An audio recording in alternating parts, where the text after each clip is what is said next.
welcome to the Blindfold Chess Podcast. International Master Levy Rozman is a chess content creator on YouTube and Twitch.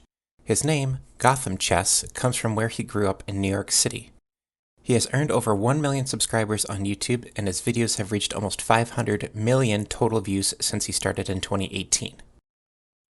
Starting chess when he was 6, he played his first tournament at the age of 7 with an initial rating of 948. In 2011, he obtained his National Master title, in 2016 his FIDE Master title, and in 2018 his International Master title. He has since retired from competitive chess due to mental and physical stress that comes from playing at such a high level. Rozman has been a partner with Chess.com since 2017, where he has done analysis and commentating work over high-level tournaments such as PogChamps and the 2020 Candidates Tournament. His vibrant personality, history of scholastic coaching, and in-depth explanations of various openings helped him earn the nickname of the Internet's chess teacher. His channel exploded in popularity during the pandemic. He utilized the popularity of the Netflix series The Queen's Gambit to create a series on the Queen's Gambit opening and to play the Beth Harmon bot. During that time, his channel jumped from 10,000 subscribers a month to almost 200,000 subscribers a month, and his view count jumped from about 1 million to about 30 million per month. In 2021, Rozman announced the Levy Rozman Scholarship, where he is donating $100,000 to scholastic chess programs to pay for training, tournament fees, and travel expenses in $5,000 to $15,000 increments. In 2022, he was nominated to the Streamer Awards in the Best Chess Streamer category. In today's game, we are looking at a game that he played in the 2017 Pro Chess League, an international team tournament sponsored by Chess.com. Now, if we're ready, let's begin. Brandon Jacobson versus Levy Rozman, 2017. 1. Knight f3. Pawn to f5. 2. Pawn to d3. Pawn to d6. 3. Pawn to e4. Pawn to e5. 4. Knight c3. Pawn to c5. By playing c5, Gotham is trying to take control of which square, and by doing so, which square is he giving up? Gotham is trying to control the d4 square with both the c5 and the e5 pawns, and shortly the knight that is on b8 will try to control d4. On the flip side, he has given up control over the d5 square, where white has their e4 pawn and their knight on c3. 5. Pawn to g3. Knight c6. 6. Bishop g2. Knight f6. 7. Castles kingside. Bishop e7. 8. Bishop g5.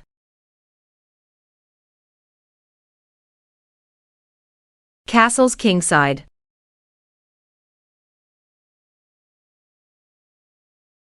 9. Pawn e captures f5. Bishop captures f5.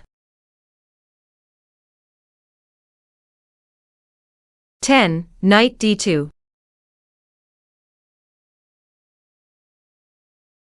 Queen d7. The move queen to d7 is setting up a battering ram along what diagonal, and for what purpose?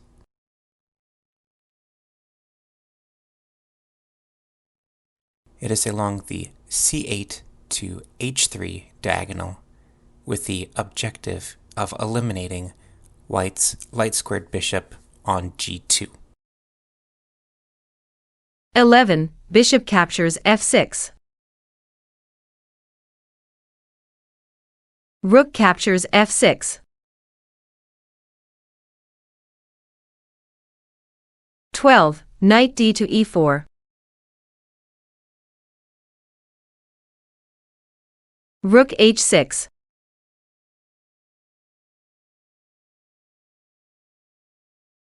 13. Pawn to h4. Rook f8.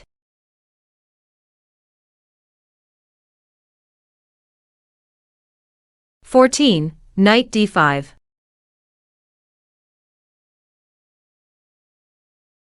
Bishop d8.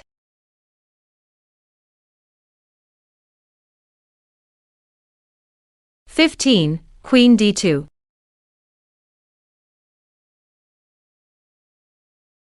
Bishop h3.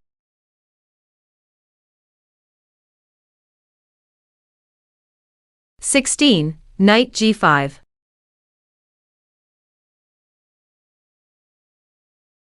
Bishop captures g5. Gotham willingly gave up his bishop pair with bishop captures on g5.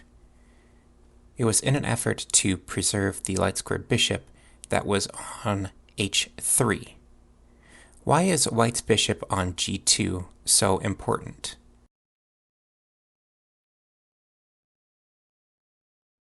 That bishop controls all of the light squares around the white king.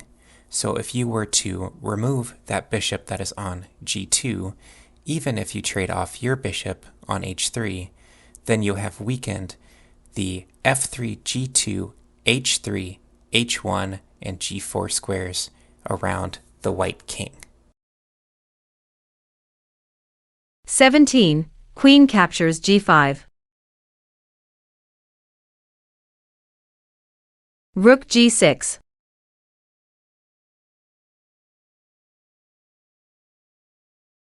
18. Queen d2.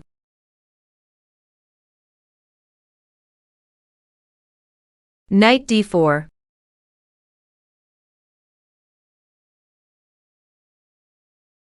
19. Pawn to h5.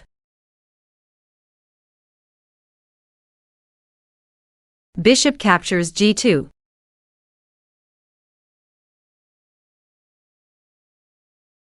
20. King captures g2.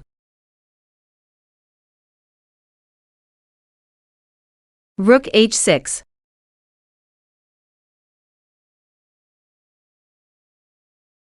21. Rook h1.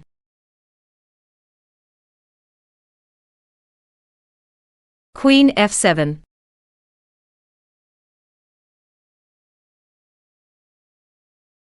22. Knight e3.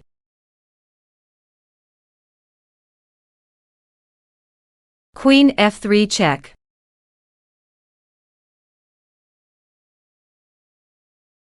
White resigns. White resigned in this position. However, let's take a moment to examine what would have happened if white were to play on. If white plays king to f1, what does black do? Black would pick up the free rook on h1. Now if we play king to g1, black does a similar idea with knight to e2 check, king to f1, and then you pick up the rook on h1. Oh, and the rook on a1 is also hanging. Now if white goes to either king to h2 or king to h3, Black is playing rook takes h5. So that is why White resigned in this position.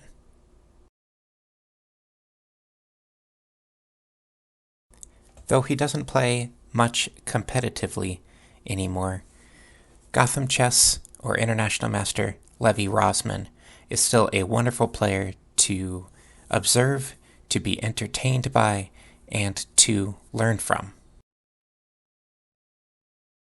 So that is all that we have for this week. Tune in next time where we continue to work on our blindfold skills and examine the games of the masters.